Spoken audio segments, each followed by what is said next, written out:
Good morning student, Chandrika Vidyalaya English medium class 8 semester 1 social science chapter 1 start करना चल रहा है। Arrival of European in India, कब Europe में इंडिया में यूरोपियन आए थे। ठीक, किस तरीके से we have learned in the previous standard that many year ago our country was one of the leading country in the world. कुछ बहुत साल पहले हमने पिछली क्लास में पढ़ चुका है, क्लास 7 में। बहुत साल पहले हमारा देश बहुत अच्छे कंडीशन पे था। ठीक है, our country district in the whole world, हमारे कंट्री से पूरे वर्ल्ड चलता था, यहाँ से सारे देशों का व्यापार हुआ करता था। The people of various country were being influence in our culture and prosperity. बहुत सारे देश के लोग हमारे देशों से बहुत इंस्पायर थे, बहुत इन्फ्लुएंस थे, बहुत ज़्यादा प्रभावित थे। Many people world wide were eager to enter into the trade and our country और earn wealth out of.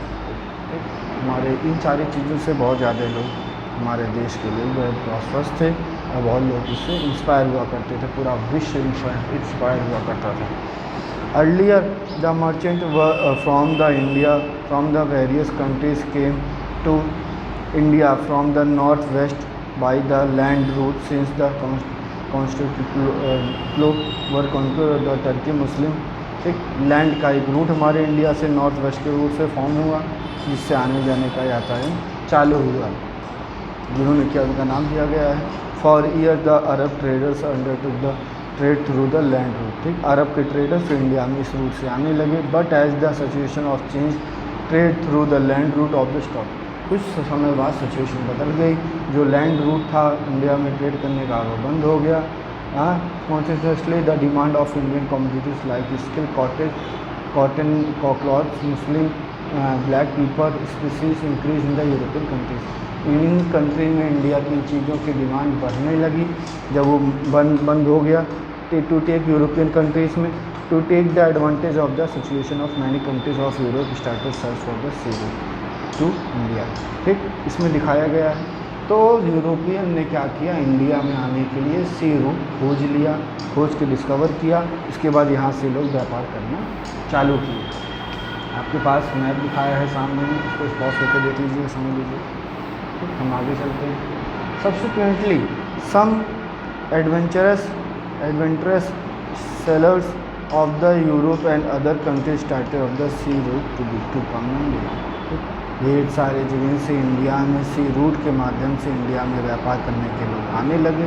क्रिस्टोफोरस Columbus an Italian explorer was one of the braver sailor to who ventures find out the sea route of India. एक India में आने के लिए सी root की सबसे पहले खोज किसने की थी? क्रिस्टोफोरस कोलंबस ने। He thought that one can go to the east via west also. Why did we believe so?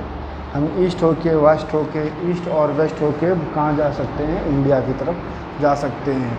He think about Columbus started his journey to India accidentally reached America. ये खोज करते करते कहाँ पहुँच गए थे? America में पहुँच गए थे। As long he lived he was under the misconception by had discover the sea route to India. उनके दिमाग में मिसकॉन्सेप्शन चल रहा था कि ये कौन सा रूट जाता है, इंडिया की तरफ जाता है। Even today the native of America was called the real red Indian and the Iceland group of the Caribbean is known as West Indian। ठीक, जो उस समय हम लोगों का नाम क्या पड़ गया था? रेड इंडियन पड़ गया था। सॉरी, अमेरिका के नाम को पड़ गया था रेड इंडियन, और ग्रुप के लैंड को जो आइसलैंड के माध्यम से कैरेबियन सी के साइड में जो एरिया मिला उसको वेस्ट इंडीज़ कर दी गई। ठीक, अब इसकी बात करते हैं Vasco da Gama. Vasco da Gama native the Portuguese, कहाँ से रहने वाले थे? पोर्तुगल से रहने वाले थे। डिस्कवर द सी रूट और टू इंडिया, इन्होंने भी डिस्कवर किया था कहाँ? इंडिया की तरफ का sea route. And in circle the Cape of Hope by the South Africa में एक जगह थी Cape of Hope reach to the Portugal of Calicut in 22 May 1498 after the crossing the Indian Ocean the ruling king of the Calicut of जनवर permission the Portuguese to trade. Portuguese को trade करने के लिए उन लोगों ने, वहाँ के राजा ने छूट दे दी कि ये इन्होंने यहाँ से खोज की है, अब आप क्या नाम है, यहाँ से व्यापार कर सकते हैं। The Portuguese established at the fort of the Calicut for trade in 1500 CE. They fortified it and appointed a commander in the chief, namely Abul Polkio, to safeguard the fort moving northward क्योंकि of the conquer in Goa with in the Spain. Goa के माध्यम से इन लोगों ने यहाँ पे आके जो नाम दिया बताया उनके सारा। उसके बाद कुछ लोग within the span of the 100 years of the Portuguese to control the Mangalore Cochin Goa Dubai Daman Goa Diu Mumbai and island of Lanka. सारी जगहों को उन लोगों ने धीरे धीरे कवर किया और यहाँ से अपना व्यापार का मार्ग चालू किया, क्योंकि किस माध्यम से होता था, पानी के माध्यम से होता था। ठीक, एंड ऑफ पुर्तगीज रूल। अब किसके रूल का एंड आने वाला था? पुर्तगीज़ के रूल का एंड आने वाला था बेटा। ठीक, in the beginning of 17th century the Portuguese expanded their trade to Bengal. Portuguese ने अपने व्यापार को बंगाल में फैलाया। At this time the Mughal emperor Shahjahan ruled in India from Delhi. उस समय शाहजहाँ इंडिया में रूल करते थे। कहाँ पर? दिल्ली में रह के। The subedar of the Bengal complain to Shahjahan about the behaviour of the Portuguese. वहाँ के सूबेदार जो थे बंगाल के, उन्होंने शाहजहाँ को इसके बारे में बताया कि ये लोग यहाँ पे, इन लोगों का बिहेवियर अच्छा नहीं है। Thus the fort of the Hooghly was demolished to the ship was burned by per order for the emperor। Emperor के आदेश के अनुसार उनकी जहाज़ों को जला दिया गया।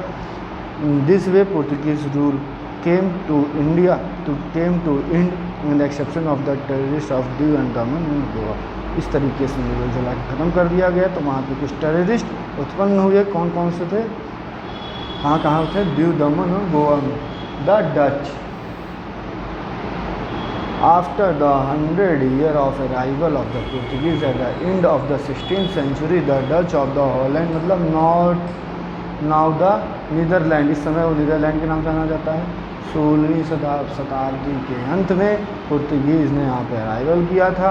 केम टू इंडिया फॉर ट्रेडिंग। किस इंडिया में किस लिए आए थे? व्यापार करने के लिए आए थे। Initially they establish fort for Pulicat and the Madras now Chennai. They also established the trading center at Agra in the year 1663। Meanwhile the British also arrived in India। ठीक, इस समय ब्रिटिश भी इंडिया में अराइव कर चुके थे और the Dutch could not withstand the competition against the British। Dutch भी ब्रिटिश की कंडीशंस के आगे नहीं टिक पाए थे। इन लोगों ने भी उनको ब्रिटिश इंटरेस्टेड इंडिया। अब ब्रिटिश इंटरेस्ट किया था किसमें? इंडिया में। अब आया अंग्रेज, जिसको बोलते हैं बेटा, जिन्होंने भारत में राज किया था। ठीक, लंबे टाइम तक। During the reign of the queen Elizabeth of the England in the year 1600 the king establish the British establish to east India company. ठीक, उनके रिज़ाइन करते ही किसके? क्वीन एलिजाबेथ के इंग्लैंड से 16वीं शताब्दी में ईस्ट इंडिया कंपनी जो है भारत में एस्टेब्लिश हो चुकी थी। This company belong to merchant to wanted to increase their wealth by undertaking trade with India. ठीक, इंडिया में ट्रेड करने के लिए उन लोगों में बहुत उत्सुकता थी। उन लोगों ने अपने आप को बहुत अच्छे लेवल पर तैयार किया था। The first British ship arrived in India at the port of the Surat. Surat के पोर्ट पे भारत की अंग्रेज की पहली ब्रिटिश शिप जो है वो सूरत के पोर्ट में आई थी। कब? 1608 CE में। Captain W Hawkins the captain of the ship. W Hawkins ship के कैप्टन थे। Was the first British to set foot in India. उन्होंने पहला पैर अपना पहले अंग्रेज थे जिन्होंने अपना पैर भारत में रखा था। He meet of the Jahangir but did not get the permission to trade. Jahangir से मिले लेकिन जहांगीर ने इनको व्यापार करने की परमिशन नहीं दी, मतलब सहमति नहीं दी। Thereafter the sir Thomas Roy arrive in India who acquired the permission to establish trading centre in Surat. ठीक, तो सर थॉमस आए वहाँ से, उन्होंने व्यापार करने के लिए अपने परमिशन के लिए बात रखा। ठीक, सूरत में। Later Delhi went to in the hand of Shahjahan. किसके हाथ में था? Delhi, Shahjahan. Shahjahan give the permission to British carry out the trade in Bengal, trade out in Bengal, Bengal से ट्रेड आउट ना चालू कर सकते हैं।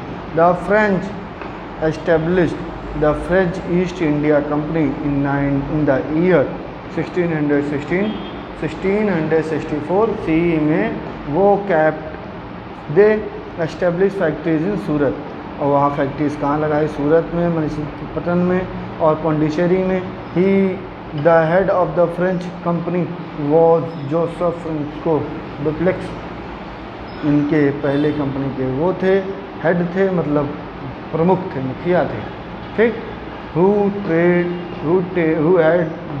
had the desire to expand the Europe rule in India, उन्होंने यूरोप के रूल को भारत में फैलाने को सोचा। Thus the French and the British stood the competition against each other to become the strongest European company। ये दोनों लोगों ने, फ्रेंच ने और ब्रिटिश ने, कौन ये सोच, दोनों में कंपटीशन हो गया, कौन ब्रिटिश यूरोप की कंट्री को, यूरोप के व्यापार को सबसे बड़े लेवल पे फैला पाएगा, मजबूत कर पाएगा। There ever innumerable disputes and the battle and the finally the British emerged as the winner, ठीक। ब्रिटिश जो है उस समय इमर्ज होकर ब्रिटिश अंग्रेजों के साथ मिलकर बहुत बड़ा रोल प्ले की थी।